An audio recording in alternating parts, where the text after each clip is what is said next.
കോഴിക്കോട്ടേക്ക് എത്തുകയാണെങ്കിൽ HIV ബാധിതർക്കുള്ള ചികിത്സാ സഹായം ഇത് മുടങ്ങിയിട്ട് 1 വർഷമായി എന്നുള്ളൊരു ഓർമ്മപ്പെടുത്തലാണ് കോഴിക്കോട് ബ്യൂറോയ്ക്ക് നൽകാനുള്ളത്. എന്നാലും 10,000-ഓളം രോഗികൾ ചികിത്സാ സഹായം ലഭിച്ചിരുന്നതാണ് നേരത്തെ രോഗികൾക്ക്. പക്ഷേ സർക്കാർ ഫണ്ട് മുടങ്ങി, അതോടുകൂടി ദുരിതത്തിലായിരിക്കുകയാണ് HIV ബാധിതരെന്ന് പറയാതെ വയ്യ. എന്തായാലും ആനന്ദ് പുതൂർ നമ്മളോടൊപ്പം ചേരുന്നുണ്ട്. ആനന്ദ്, ഇത് വലിയൊരു വാർത്തയാണ്. ഈ ആരോഗ്യ മേഖലയെ സംബന്ധിച്ച നിരന്തരം പരാതികൾ കേൾക്കുമ്പോഴും ഇങ്ങനെ ഈ ചികിത്സാ സഹായം കൂടി മുടങ്ങുന്ന ഒരു അവസ്ഥ.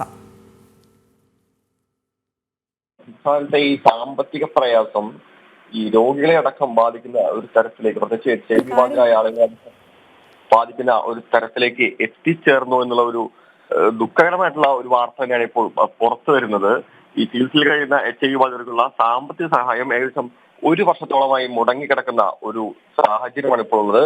ഈ പ്രതിമാസം 1000 രൂപയാണ് പൊതുവെ ഇത്തരത്തിൽ സാമ്പത്തിക സഹായം അല്ലെങ്കിൽ ചികിത്സാ സഹായമായി നൽകാറുള്ളത്. അത് ഇപ്പോൾ 1 വർഷമായിട്ട് മുടങ്ങിക്കൊണ്ടിരിക്കുകയാണ്. ഈ സർക്കാർ ഫണ്ട് മുടങ്ങിയതോടൊപ്പം തന്നെ ഈ HIV ബാധിതർക്ക് ആശ്വാസമായിരിക്കുന്ന, അതായത് ഈ നമുക്കറിയാം അവരുടെ സാമൂഹിക സാഹചര്യവും പ്രത്യേകിച്ച് മറ്റ് തൊഴിലുകൾ എടുക്കാനുള്ള ബുദ്ധിമുട്ടുകളും പൊതുവെ ഉണ്ട്. അപ്പോൾ അവരുടെ ചികിത്സയ്ക്ക് വളരെ പ്രധാനപ്പെട്ട ഒരു കൈത്താക തന്നെയായിരുന്നു ഈ സഹായം.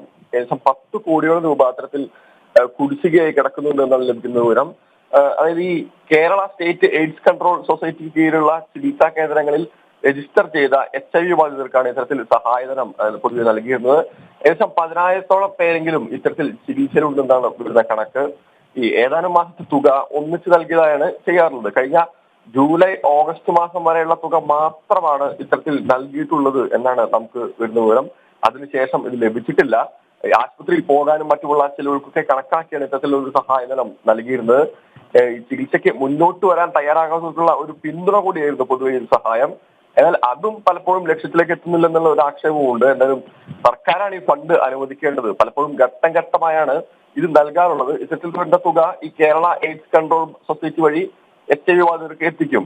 എന്നാൽ ഓരോ വർഷവും എത്രത്തോളം തുക വേണ്ടിവരുന്ന കാര്യം സർക്കാരിലേക്ക് ഈ സൊസൈറ്റി പൊതുവെ അറിയിക്കുകയാണ് ചെയ്യുന്നത്. എന്നാൽ ഈ കഴിഞ്ഞ 1 വർഷമായി ഇത്തരത്തിൽ ഈ ഫണ്ട് മുടങ്ങിയതോടുകൂടി തന്നെ ഈ കേരള എയ്ഡ്സ് കൺട്രോൾ സൊസൈറ്റിക്ക് ഇത് രോഗികളിലേക്ക് എത്തിക്കാൻ സാധിക്കാത്ത ഒരു സാഹചര്യം. 1000-ഓളം രോഗികൾക്ക് ചികിത്സ മുടങ്ങുന്ന ഒരു സാഹചര്യം. തീർച്ചയായും ആരോഗ്യ വകുപ്പ് ഇതിന് സമാധാനം പറഞ്ഞേ മതിയാകൂ.